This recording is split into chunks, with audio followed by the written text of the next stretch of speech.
เอาเวลาเป้าจำลองสารคามแต่ก่อนผักแต่น้อยมือกองนกแก้แต่น้อย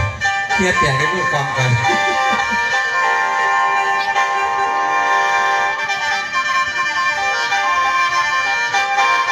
เชิญเที่ยวมหาสารคาม13อำเภอนะพี่น้องเนาะผู้การแต่งขึ้นมาส่งเสริมในการท่องเที่ยวจังหวัดมหาสารคาม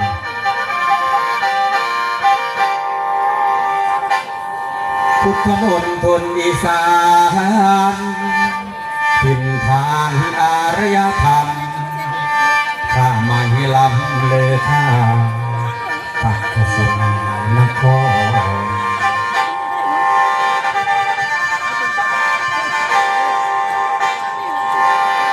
และเป็นคำกลอนเป็นคำขวัญสารคามเฮามีสาวงามทุกท้องถิ่นการทำมาหากินเศรษฐกิจพอเพียงเพียงแค่หน้าเลี้ยงชีพกับพ่อได้ดอกอยู่ไปดีโนสารคามมีตำนานเก่าไว้นครใหญ่จำปาสีเข้ามะลิพันดีพงกุลาคนลือสาอยากเชิญชวนพวกพ่อลุงและแม่ป้าเอาอาน้ำไปลำมองทางกุดลังเด้อพี่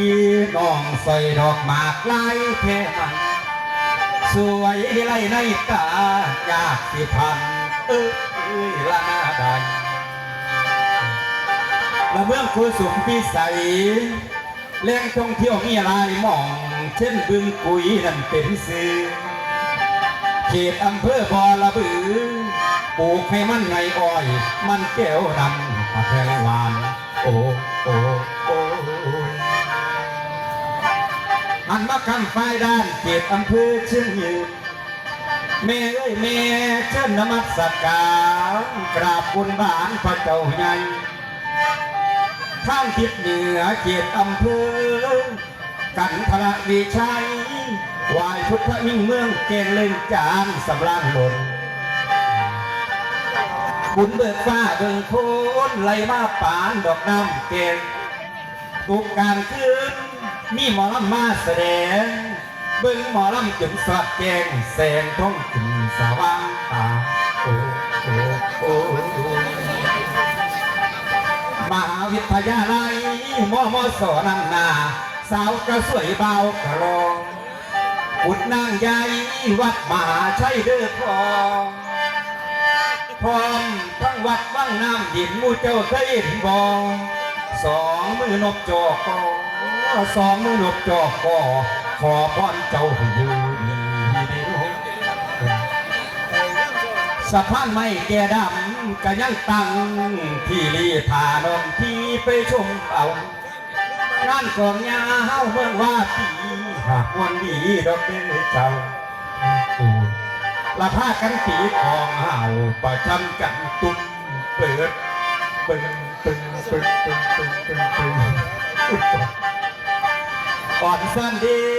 ถึงผู้ล้ำผู้เส้นถึงหลงคอนย้อนไปกันเดียวและเมืองพยัคฆ์นานั่นคนได้จัดงานขึ้นเอาบุญใหญ่บังไฟเสกจุดขึ้นไปเพื่อบูชาพญาแถนยามเห็ดหน้าให้มีนามเมืองมหาสารคามน้ำชายานามบ่ต้องนั้นมีความเกี่ยวของนิทานปูปลาลาเดี๋ยวนี้เศร้า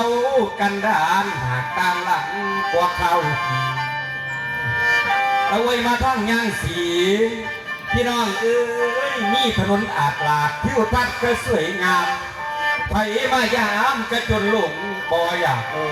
อ้ยดอกมาอัศจรรย์เมืองหน้าเสือกไปเบิ่งปู่ทูลกะมองนี่ลายสีเด้อเพียบพร้อมไปซ้อมเร็วกระเดือกลายดีเนาะ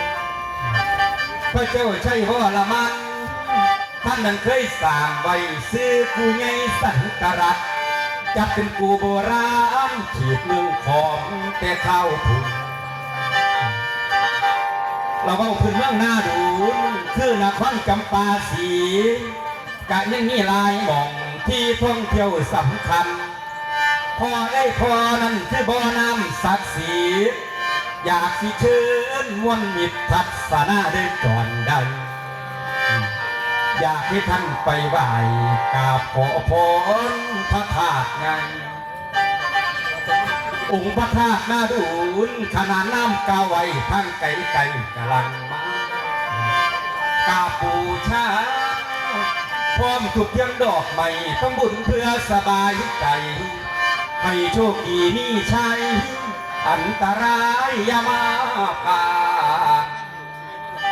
เงินทองไหลเข้าสู่บ้านความเก็บไข่ยาสูญเมืองมหาสารคามยินดีต้อนรับผ่านผู้มาเยือนจากทุกทีสารคามมีของดีมี13 อำเภอเด้อพี่น้องเชิญมาพอเที่ยวเบิ่งเอาสารคามเฮาโอ้โอ้โอ้โอ้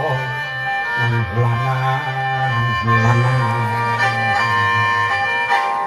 สวดๆนะพี่น้อง